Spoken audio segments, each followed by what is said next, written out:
How to record a phone call. Hi, this is Donna Papacosta of Trafalgar Communications. In this video, I'm going to answer one of the most common questions I hear as a podcaster and as someone who frequently works with audio. How do I record a call? First of all, I want to be clear that I am not encouraging you to do anything illegal. Please check whether it's legal to record a call in your local jurisdiction. In many parts of the world, it's okay as long as one of the parties knows the call is being recorded. Okay, we have that out of the way. So why would you record a call? Often a writer will want to record a call for an interview.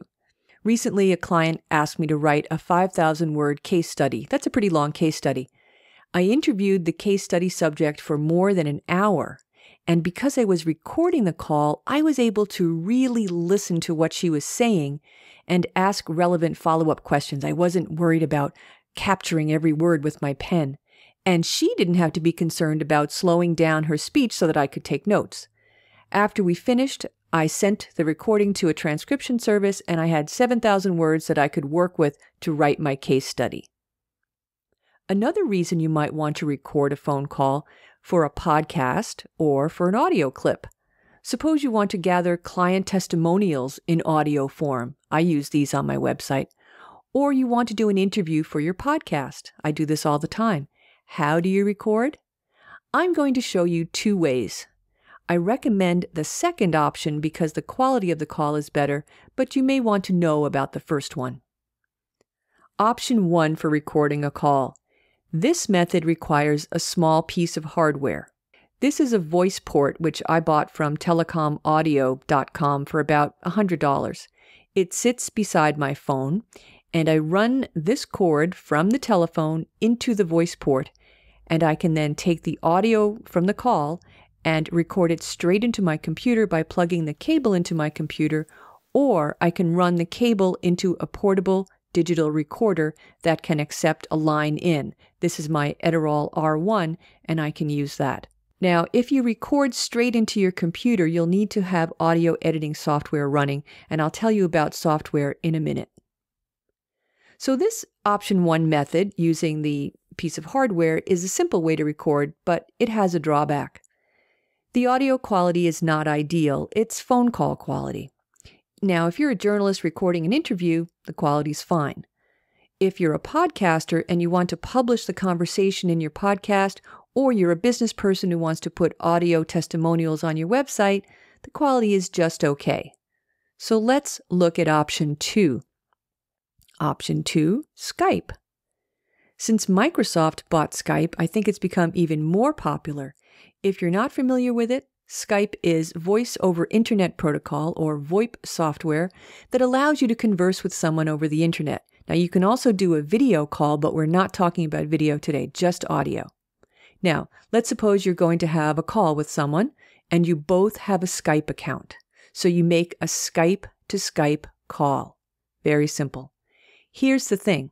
Skype does not have a built-in recording feature. No worries, because there are plenty of applications that will allow you to record your Skype call. I use Call Recorder on my Mac. I have also used Audio Hijack Pro in the past. On the PC, you can use Pamela or others. Here's how it works for me. I initiate the conversation on Skype, as I normally would. I press the record button on Call Recorder, and the nice thing is it has this flashing red light, so I know the recording is happening. The file is then saved on my hard drive. I should point out a few things. If I use the built-in mic on my Mac, the audio quality is acceptable, but not great. If I connect a microphone to my Mac, the quality will be much better. I also encourage the person on the other end of the call to use a microphone if they have one. And I do recommend that you use headphones so the other person's voice doesn't come through your speakers. If you don't have headphones, in a pinch, you can use the earbuds from your iPod or another MP3 player. Of course, you can also use a headset mic combination if you have one. The quality won't be as good as a regular mic, but if you learn how to place the mic properly relative to your mouth, it's pretty good. You might be wondering, well, what if the other person doesn't have a Skype account? You'll find that in some corporations, employees are not allowed to install Skype. Don't worry, you can make a Skype out call. Using Skype, you dial the number and Skype connects you to the person's phone. It can be a landline or a cell phone. Landline will be better quality usually. The audio won't be as good as Skype to Skype, but if they don't have Skype, it's a good solution.